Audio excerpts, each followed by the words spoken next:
Hey, good morning. We'll go ahead and get this started in just a few minutes here. Yeah, so hang on tight.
Okay, let's go ahead and get this show on the road, shall we?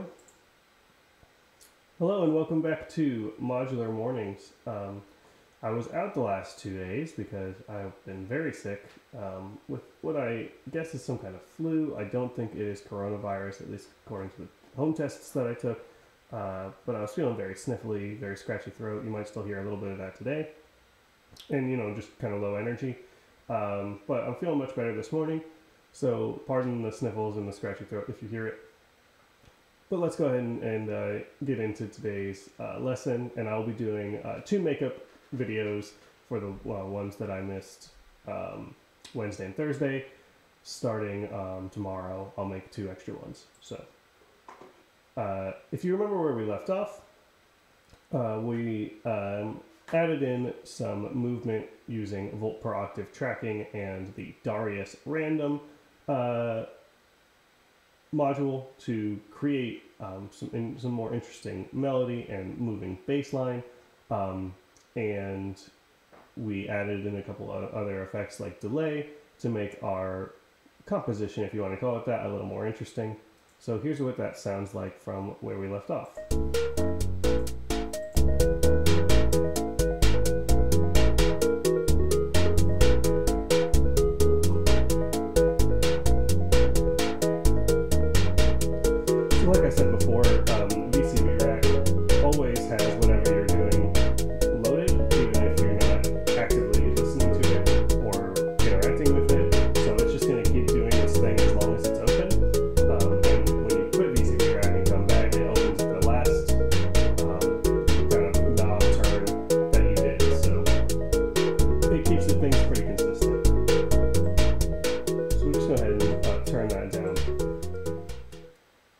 already making something that sounds interesting and musical, we can add in some stuff like some moving dynamics and things like that to make an actual musical piece.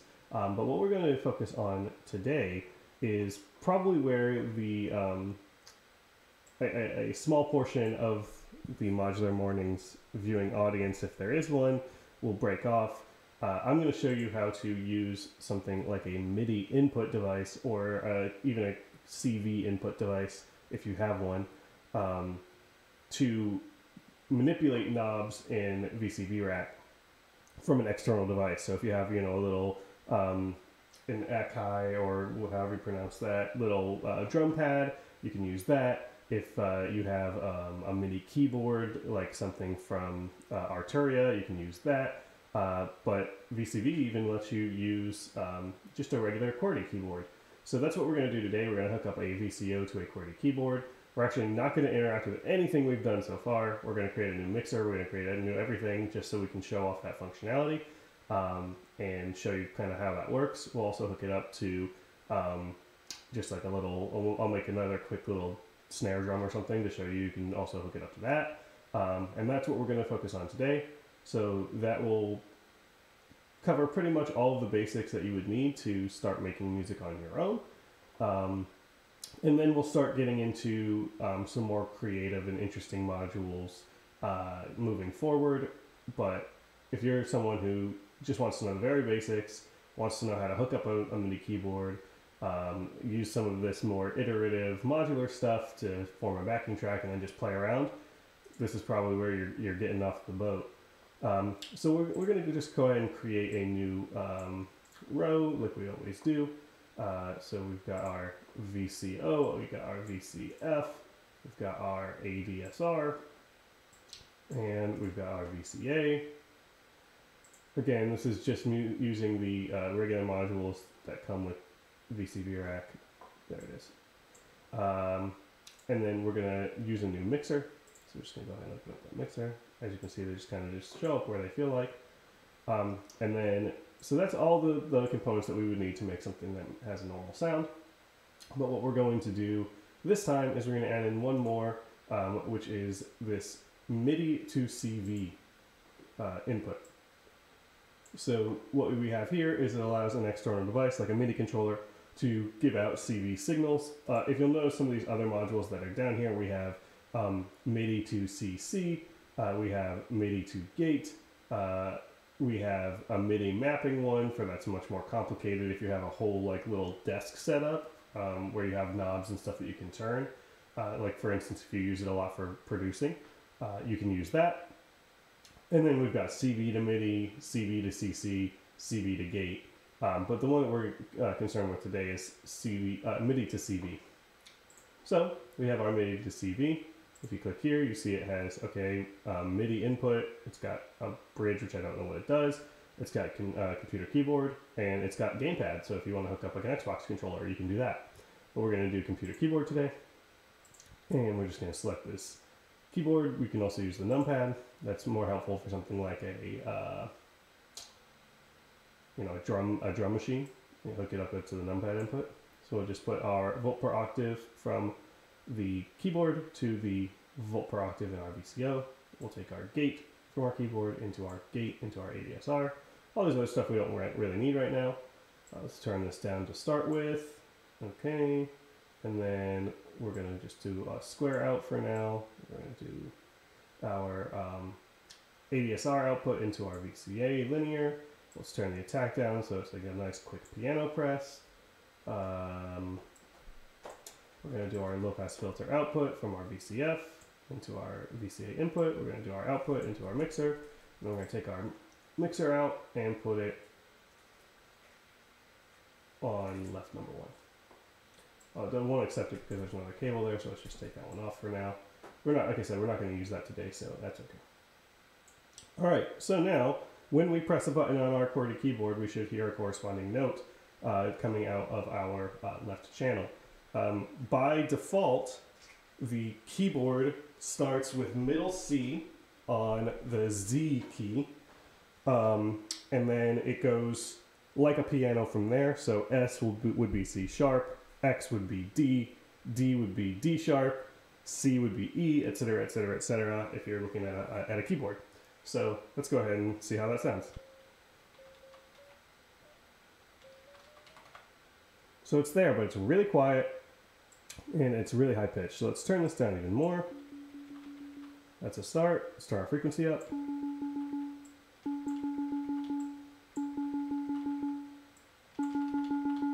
There we go.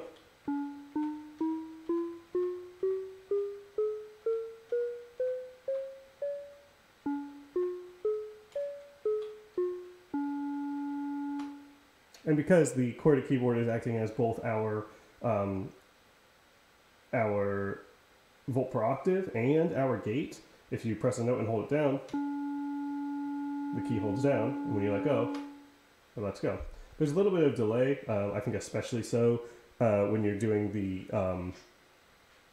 QWERTY keyboard, because it has to translate it. When you're using a normal MIDI device, the delay might be a little bit better. I don't know, I don't have a MIDI keyboard anymore. But yeah, so you can just use this to... Oop.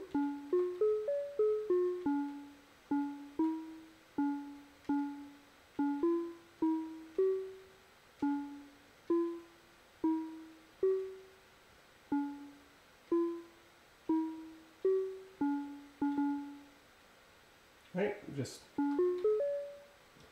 play the keyboard, which is fun and exciting. If you want to, like I said, you want to put on some kind of backing track and then you're good at piano or you're good at making music, then you can just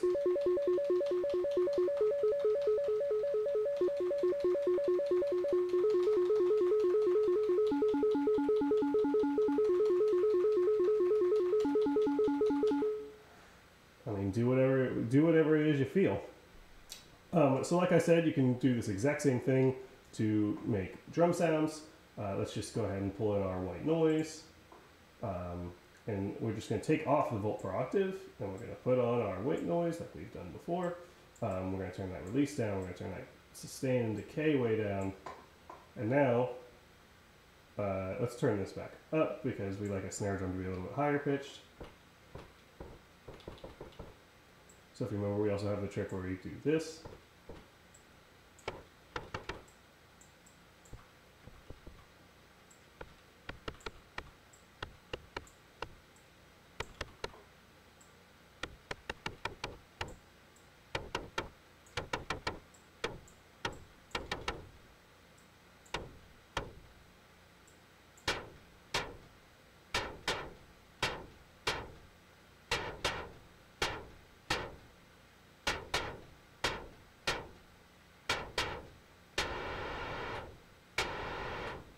And as you can see, you can just make it into a drum pad.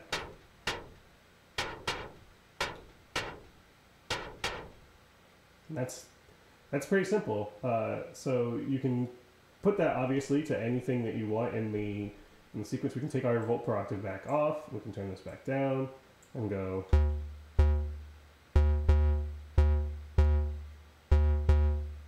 Put this on like sawtooth and turn it up a little bit.